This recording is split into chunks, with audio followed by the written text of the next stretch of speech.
India TV 9 news Maharashtra. Praniti Shinde Praniti Shinde त्यांना सोलापूरमध्ये हा म्हणत किमान एक सलग 8 पंधरा दिवस या सगळ्या गोष्टी करते. आता त्यांच्याबद्दल ते मला बोलायचं नाही. काल देवेंद्र कोटे साहेब त्यांच्याबद्दल प्रेस घेतली. मला जर कोटे साहेब थोडे लहान आहे कोटे साहेबांना माझा सल्ला आहे प्रणिती शिंदे बोलत नाही आणि ते केंद्रात राहुल गांधी जे काम करतात ते प्रणिती शिंदे जिल्ह्यात फिरायला लागले. काँग्रेस ज्यांच्या नेतृत्वाखाली संपायला लागली तेवढं मदतच व्हायला लागली. त्यांच्यावर कशाला टीका करायला लागली. मुख्यमंत्र्यांना चॅलेंज केली. मुख्यमंत्र्यांनी बघा मुख्यमंत्र्यांची प्रेस जर कोणी नीट ऐकली असेल मुख्यमंत्री साहेबांनी माझ्या स्तरावरचा कुठलाही नेता माझ्यासोबत येऊन निवडणुकीमध्ये माझा ओपन सरला असे मुख्यमंत्री साहेब म्हणले. आता प्रणितीताई स्वतःला कधीपासून जास्त काळ समजायला लागले मला माहिती. आणि तुमच्या मागं नगरसेवक मोजायला शिल्लक नाही असं जिंकण आहे. तुमच्या नेतृत्वाखाली काँग्रेसची वाट लागू नाही आणि तुम्ही बोलायला लागलं मुख्यमंत्र्यांना पीएमला चॅलेंज द्यायला आणि कोणी काय बोलायला पाहिजे.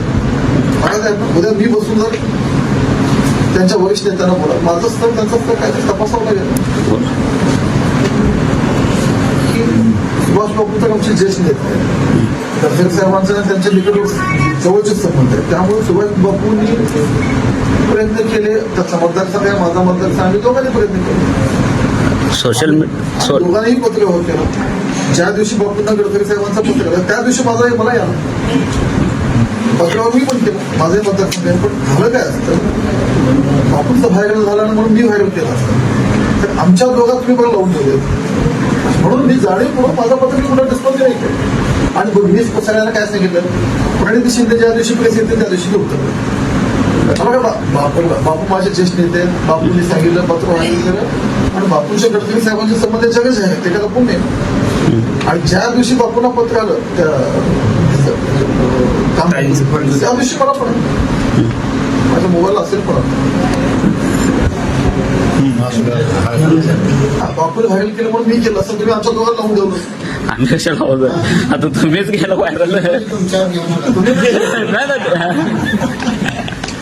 त्यामुळं बापूंनी पाठपुरावा केला. मी बापूंचे 4 पत्र आहेत माझे 3 पत्र गडकरी साहेब आणि गडकरी साहेबांनी सर दोघांचंही आमचे कधी कधी पत्र आहेत त्याचा उल्लेख करून आम्ही मला बापूंना बोलतो.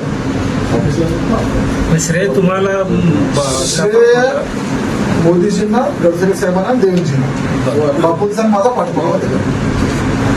मग ह्यांना नुसतं निवेदन देऊन पत्र कामं झाले असते मग हे जन्मल्यापासून हे सत्य आहेत ना. तुमच्या वेळी का निवेदन द्यायचं सुचलं प्रणितीताईचं पत्र जर तुम्ही बघितलं ना त्या रस्त्याचा डीपीआर जेव्हा तयार झाला डीपीआरची वर्कआउट झाली त्याच्यानंतर पत्र दिले म्हणजे कळलं का कुणीतरी सांगितलं की ह्या रस्त्याचा डीपीआर वर्कआउट हा रस्ता होणार आहे तुम्ही पत्र दिलं. तुम्ही तारीख बघा ना त्याची क्रोमॉलॉजी तपासून पाहणार असेल. त्या मूळ बसवनगर तो रस्ता आहे त्या रस्त्याच्या म्हणजे ह्याची डीपीआरची वर्कआउट मिळाली त्याच्यानंतर प्रणितीताईचं आता ह्याला काय हे आता दिल्लीत मुंबईत आपल्याला आता पता नाही येणं जाणं उच्चस्तरीय नेत्यांना बोलत राहणं चर्चा करण्यासाठी काही नाही. आणि यांना डीपीडीसी निधीसाठी उपोषणाला बसवण्याची पाळी आली यांच्यावर आणि 700-800 कोटीची निधी शक्य म्हणजे असाच पद आहे ना.